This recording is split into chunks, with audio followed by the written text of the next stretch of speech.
method diri para atong i-discuss ang test cross. But first thing to do, ato sa identify what is genotypes and phenotypes.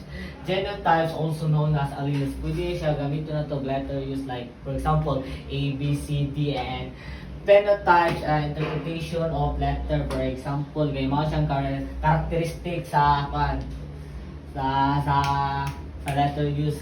Mana siya tulo ka homozygous dominant mo siyang duha ka big letter T, and heterozygous dominant mo siyang usa ka small t o big letter.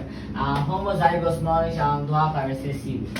Una itong is test cross for monohybrid, which means there's only one characteristic. Sample, tall times short. Ang tall mo siyang homozygous dominant, tapos ang small t kay mao siyang homozygous recessive. Ang una na mong ibutang sa kilid kay mao siyang homozygous dominant, and ang sa mabaw kay homozygous recessive. Ang una na mong isuwat kay kaning nasa kilid. For example, kaning big letter T tapos ang small letter T. If pareha ra sila og outcome, so automatic na ang imong genotypic ratio is 100% and phenotypic ratio is 100%.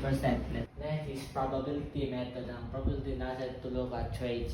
Each trait ka independent. Since independent, mag-use ta o Punnett square. Mao ni mga given values is T, G, o S. Atos lang i-test cross separately para makuha ang genotypic ratio, which is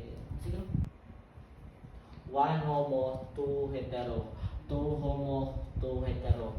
1 homo, 2 hetero. After that, ato silang i-times. 1 over 4, 2 over 4. 1 over 4 equals 2 over 64. 2 over 4, 2 over 4, 2 over 4 equals 8 over 64. Munguntanan mo nga 64, kaya ko siyang i-times. 4 times 4 equals 16 times 4 equals 64. That's all.